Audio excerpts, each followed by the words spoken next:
कहानी की शुरुआत में हम एक जापानीज आदमी को देखते हैं जो एक सफेद खाली कमरे में जागता है। कमरे में ना दरवाजा है, ना खिड़की और ना ही कोई और इंसान। जब वो दीवार के पास जाता है तो उसे दीवार पर एक अजीब सा बटन दिखाई देता है। एक्साइटमेंट में वो उसे छूता है और फिर दबा देता है। अचानक कमरे की फर्श और दीवारों से सैकड़ों हंसते हुए नन्हे फरिश्ते बाहर आते हैं। कुछ सेकंड के लिए वहां मौजूद रहकर वे फिर से दीवारों में चले जाते हैं, लेकिन जाते जाते वे दीवारों और फर्श पर अजीब अजीब बटन छोड़ जाते हैं। ये सीखने का चरण होता है। अब वो आदमी उस उंगली को सूंघता है जिससे उसने बटन दबाया था और अचानक डर के मारे जोर से चीखने लगता है। फिर वो मदद के लिए चिल्लाता है, लेकिन कोई जवाब नहीं मिलता। इसके बाद वो एक एक कर सभी बटन्स को दबाने का फैसला करता है, लेकिन हर बार बटन दबाने पर कमरे में एक नई चीज गिरती है। कभी छोटा सा टूथब्रश, तो कभी बड़ा सा फूलदान, और एक ही बटन बार बार दबाने पर वही चीज दोबारा गिरती है। ऐसे करते करते उसे ढेर सारे चॉपस्टिक मिलते हैं, लेकिन उसके सामने वाला बटन दबाने पर एक छोटी ट्रॉली उसके पैरों पर टकरा जाती है। दर्द के मारे वो गुस्से में एक और बटन दबा देता है, लेकिन वो बटन एक बच्चे के पिछवाड़े का आकार लेकर उसके चेहरे पर गैस छोड़ देता है। घंटों बाद कमरा तरह तरह की चीजों से भर चुका होता है। थक हार कर आदमी एक बॉल दीवार पर फेंकता है जो गलती से एक बटन दबा देती है और उसे सुशी मिलती है। भूख से बेहाल आदमी खुश हो जाता है, लेकिन वो देखता है कि उसके पास सोया सॉस ही नहीं है। वो बटन को बार बार दबाता है इस उम्मीद में कि सॉस की बोतल मिलेगी, लेकिन हर बार सिर्फ सुशी ही गिरती रहती है। हार मानकर वो बिना सोया सॉस के ही सुशी खाना शुरू कर देता है। जैसे ही वो आखिरी पीस खत्म करता है, वो और सुशी के लिए फिर से बटन दबाता है, लेकिन इस बार आखिरकार सोया सॉस की बोतल गिरती है। गुस्से में आकर वो बोतल को फेंक देता है। अचानक एक बटन से उसे पुराने जमाने का 3D चश्मा मिलता है। जैसे ही वो चश्मा पहनता है, उसे एक नन्हा फरिश्ता दिखाई देता है जो अपने बटन की तरफ इशारा कर रहा होता है। वो सोचता है कि शायद यही रास्ता है, लेकिन जैसे ही वो उस बटन को दबाता है, उल्टी गिनती शुरू हो जाती है, और जैसे ही गिनती खत्म होती है, ऊपर से एक बच्चे का पिछवाड़ा उसके मुंह पर गैस छोड़ देता है।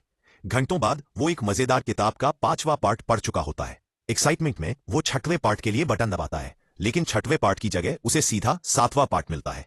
गुस्से में वो और बटन दबाता है जिससे उसे 8वां और 9वां पार्ट तो मिल जाता है, लेकिन 6वां पार्ट अभी भी नहीं मिलता। तभी अचानक एक बटन दबाने से पीछे की दीवार में छिपा हुआ एक दरवाजा खुल जाता है।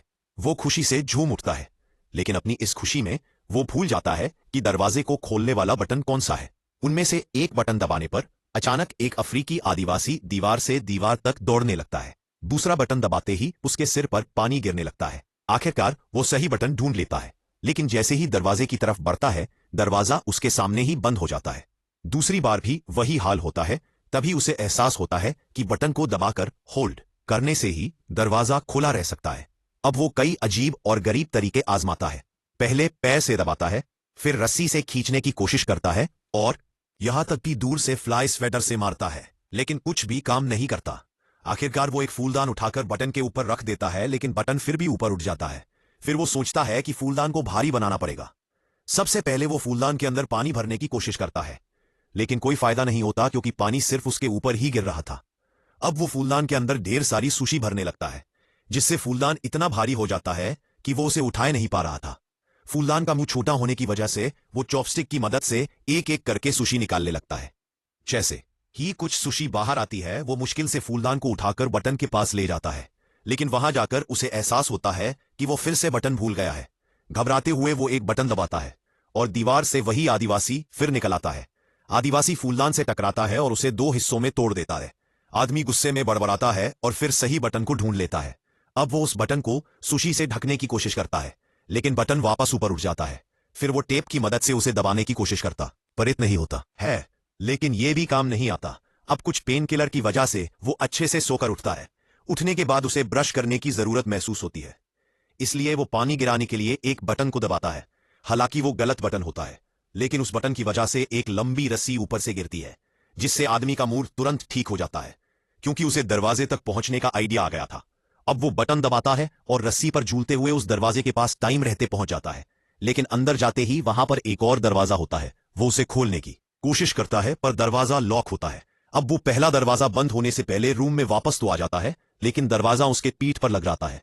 गुस्से में वो दीवार पर एक बटन पर जोर से लात मारता है, जिससे रूम के बीचों बीच एक चाबी हवा में तैरने लगती है।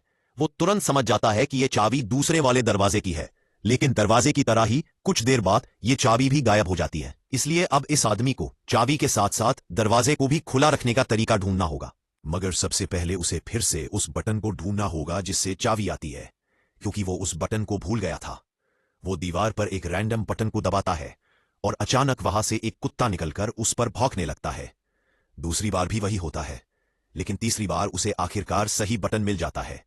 इसके बाद बटन को देखते देखते पीछे की ओर जाता है और वहां रखी सुशी लेकर फिर से उस बटन के पास आता है और सुशी को उस बटन के ऊपर रख देता है। लेकिन जैसे ही बटन दबता है, फिर से वही कुत्ता बाहर आ जाता है। गुस्से में वो दोबारा सही बटन ढूंढ लेता है और एक नया प्लान बनाता है। इस बार वो रस्सी की मदद से झूलकर दोनों बटन तक एक साथ पहुंचने की कोशिश करता है, मगर ये प्लान भी बुरी तरह फेल हो जाता है। जैसे ही वो फर्श पर गिरता है, उसकी नजर एक प्लंजर पर पड़ती है जो कि उसे किसी पुराने बटन से मिला था। प्लंजर देखते ही उसके दिमाग में एक जबरदस्त आइडिया आता है। वो सोचता है कि प्लंजर की मदद से वो दीवार पर चिपककर बटन दबा सकता है। कुछ फेल अटेम्प्ट्स के बाद आखिरकार उसका प्लान स्मूथली काम करने लगता है। वो रस्सी पर झूलते हुए प्लंजर की मदद से दीवार पर चिपककर सही बटन दबाता है। फिर प्लंजर से खुद को पीछे धकेलता है और चाबी पकड़ लेता है। इसके बाद वो दरवाजे के बटन को दबाकर झूलते हुए दरवाजा बंद होने से पहले अंदर दाखिल हो जाता है। लेकिन तभी उसे एक और झटका लगता है। दरवाजे के ठीक ऊपर की तरफ एक और लॉक होता है जिसे खोलने के लिए 3 नंबरों का पासकोड चाहिए होता है। वो हड़बड़ाहट में कमरे के अंदर वापस आ जाता है, लेकिन इस बार भी दरवाजा उसके पीठ पर लग जाता है। गुस्से में वो प्लंजर उठाकर सामने की दीवार पर जोर से फेंक देता है। जैसे ही प्लंजर दीवार से टकराता है, एक बटन दब जाता है और वही आदिवासी फिर से वहां प्रकट हो जाता है। लेकिन जैसे ही वो आदिवासी उसके सामने से गुजरता है, उसे उसके माथे पर 3 नंबर लिखे हुए नजर आते हैं। वो तुरंत समझ जाता है कि ये तीनों नंबर दरवाजे के ऊपर वाले लॉक का पासवर्ड हो सकते हैं। लेकिन दिक्कत ये थी कि दीवार के अंदर रहने का टाइम लिमिटेड था, इसलिए वो जल्दी जल्दी 3 बार दीवार के अंदर जाकर हर बार एक एक नंबर डालता है। जैसे ही तीनों कोड मैच हो जाते हैं, लॉक खुल जाता है। वो राहत की सांस लेता है, लेकिन तभी उसे पता चलता है कि पहला दरवाजा बंद हो गया। अब वो खुद को अंदर फंसा हुआ पाता है। इस बार जगह इतनी कम थी कि वो दरवाजे को खोलने की कोशिश भी नहीं कर पा रहा था। थक हार कर वो जमीन पर बैठ जाता है और सोचने लगता है। उसे वो पल याद आने लगते हैं जब वो बटन से मिलने वाली अजीब चीजों के साथ खेला करता था। उसे एहसास होता है कि भले ही वो वहां भी कैद था, लेकिन कम से कम वहां पर उसके एंटरटेनमेंट के लिए बहुत कुछ था। अचानक उसे साइड वाली दीवार से अपने चेहरे पर हल्की हल्की हवा महसूस होती है। हैरानी से वो उस दीवार को छूता है और देखता है कि उसमें एक दरार है। उसे तुरंत समझ आता है कि यह दीवार नकली है। बिना टाइम वेस्ट किए वो दीवार को खोलकर एक मिस्टीरियस हॉलवे में प्रवेश करता है। ये रास्ता हवा में तैरता हुआ लग रहा था और ऐसा महसूस हो रहा था मानो यहां से बाहर निकलने के लिए उसे अनंत काल तक दौड़ना पड़ेगा। वो बिना रुके दौड़ता रहता है और आखिरकार जब वो हॉलवे खत्म होता है तो वो खुद को एक नए कमरे में पाता है। जैसे ही वो कमरे में आता है, उसके बाल अचानक लंबे हो जाते हैं और उसके कपड़ों का रंग हल्का और फीका पड़ जाता है। इस बदलाव से वो चौंक ही रहा था कि तभी दरवाजा पीछे से बंद हो जाता है। कमरा देखकर उसे महसूस होता है कि ये कमरा भी पिछले वाले कमरे जैसा ही खाली है, लेकिन इस बार कमरे में छोटे फरिश्तों की जगह बड़े फरिश्ते मौजूद थे। वे थोड़ी देर तक कमरे में रहते हैं, फिर अचानक दीवारों में गायब हो जाते हैं। जाते जाते वे दीवारों पर अपने पीछे वही अजीब बटन छोड़ जाते हैं।